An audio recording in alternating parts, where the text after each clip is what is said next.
Good afternoon and welcome to the Midday News. Here's what we have in the bulletin. 3 killed in alleged police confrontation. Justice system advances with new digital tools. And later in sports, under-20 reggae boys go in search of second win at CONCACAF Championship. Thank you for joining us. I'm Shamila Pula and here are the details. Education and Information Minister Dr. Dana Morris-Dixon says she visited Westmoreland on Tuesday and the devastation is still evident from Hurricane Melissa last October. However, speaking at Wednesday's post-cabinet press briefing, Dr. Morris-Dixon says despite this, progress has been made in the 5 parishes severely affected. And we saw that yesterday as I went to Westmoreland. Every time I go to Westmoreland, I get to go very frequently because of what's happening with the schools. But every time I go, I try to gauge, does it look better than the last time I was there? And it does look better, but it's not enough. So there is a lot more work that has to be done. And we have a lot of Jamaicans that are not living in conditions that we would want them to be living in. And so there's more work to be done, but I was encouraged. Meanwhile, Dr. Morris-Dixon says a number of schools are currently undergoing repairs, while some projects may take longer than others and may not be completed in time for the next academic year. She stressed the work is ongoing. Specifically, I went to Unity Primary School, Petersfield Primary and Infant, and Cokesview Primary and Infant. I saw some encouraging work being done, but there is still more work that needs to be done. At those schools, it's significant sums that's being spent. And I don't think we talk about it enough. And so this morning, for example, Unity Primary School, the budget for that school, one school, in Westmoreland is $990 million. $990 million. And that's almost $1 billion for one school. So that school is completely being rebuilt and they're adding new classrooms. Everything will not be ready for September, but we're putting in place as much as possible. 3 people were killed during an alleged confrontation with the police in Bog, Westmoreland on Tuesday. No motive has been established for the killings. Anthony Atkinson reports. The victims have been identified as 48-year-old Kenra Russell, otherwise called Chris, 45-year-old Carleen Henry, otherwise called Moshette, and a man only known as Chicken. According to the police, members of the Westmoreland Proactive Investigation Unit were on surveillance duty in the Bluefields policing area when they stopped along the Bog Main Road. Police say a white Toyota Oxio pulled up and 2 men got out of the vehicle armed with firearms. The officers allege the men opened fire at them, resulting in a shootout. When the shooting ended, Russell, Henry, and the man known as Chicken were found with gunshot wounds.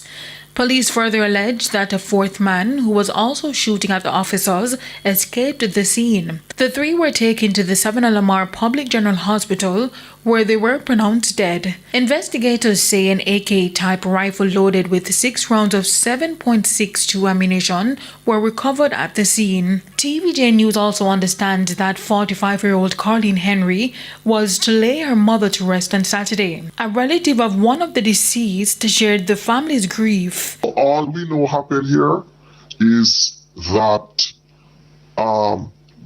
they were busy doing funeral arrangements. The police trailed them or had some kind of surveillance for whatever reason and shot them up. And we're saying, if it is that you suspect that these people are in a criminal activity, stop them, bring them in, and let the law take its course.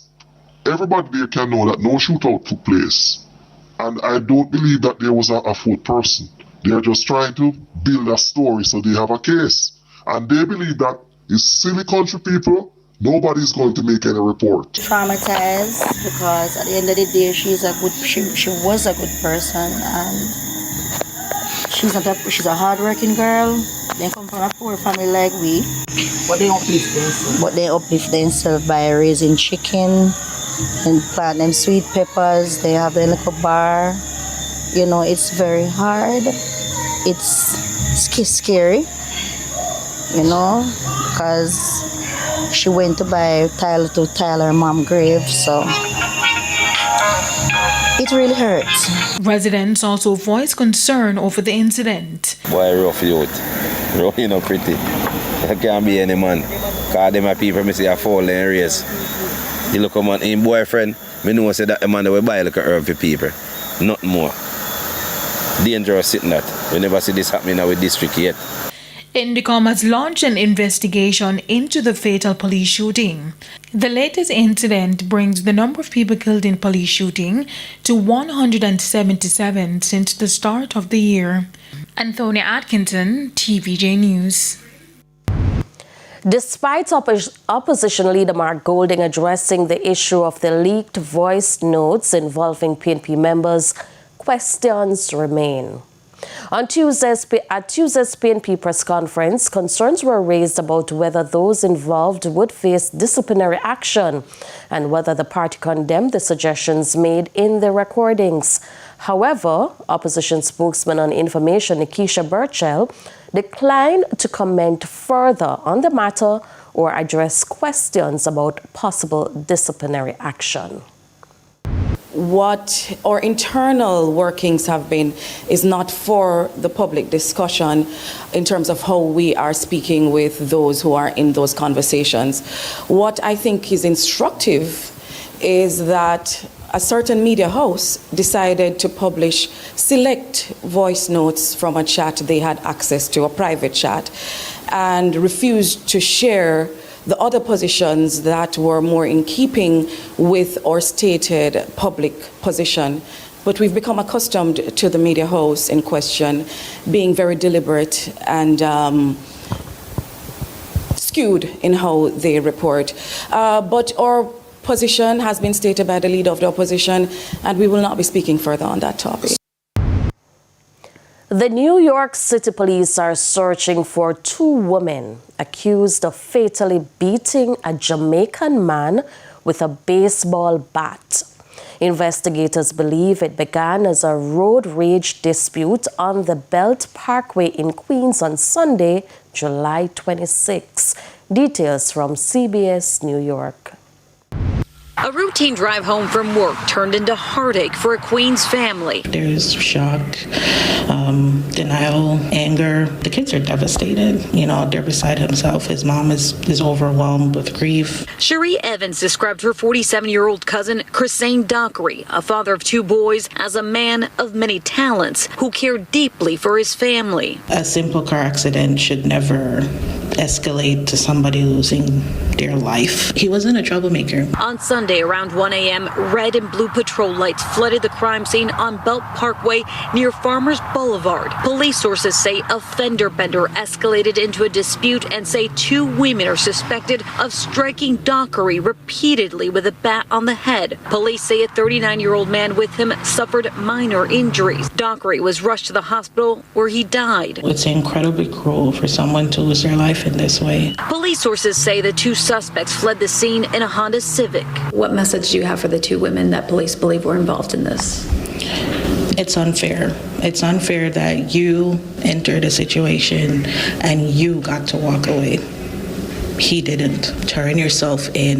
The family's urging anyone with information to contact police to help bring justice. If you know something, please say something. At this time, police have not released any photos or videos of those two suspects. This remains an ongoing investigation.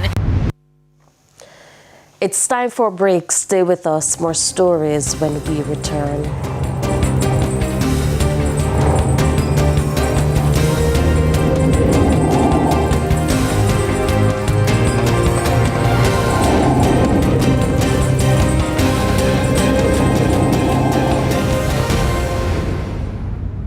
Welcome back to the Midday News. It's now time for the Business Minute.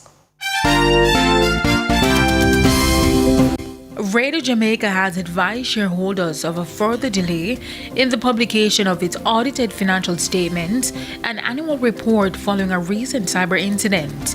In a notice to shareholders, the company said the cyber attack impaired its systems and restricted access to critical data, preventing the timely completion and verification of its financial reports. However, Radio Jamaica says its systems have now been restored and the integrity of its databases has been confirmed, allowing the audit process for the 2025-26 financial year to resume. The company says it now expects to publish its audited financial statements by August 27, 2026, with its annual report to follow by September 30, 2026.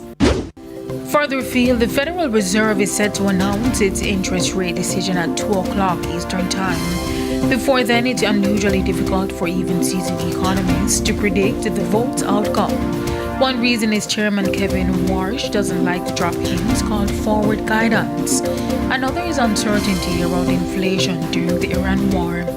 Pauses in fighting correlate with lower oil and gas costs, but strikes can send prices back up. And that's it for the Business Minute. I'm Antonia Atkinson. And in this evening's health report, we look at medicine and technology. And for today's healthy living tip, track your health digitally. Act fast on warning signs, use trusted health apps, and ask about new treatments. And remember, you will have the details. We will have the details in Primetime News at 7. And it's now time for the top stories from around the world. In the region, Haitians are set to vote in the first round of presidential and legislative elections on December 13, the country's first national elections since 2016. The Provisional Electoral Council has scheduled a runoff for February 21, 2027, alongside local government elections. Now, CARICOM has welcomed the release of the electoral timetable despite ongoing security concerns, with gangs still controlling large sections of the capital. Final results are expected March 7, with elected officials taking office on March 12, 2027. And on the international scene, rescue efforts continue in Japan's southwestern region after Tuesday's powerful earthquake triggered more than 100 aftershocks.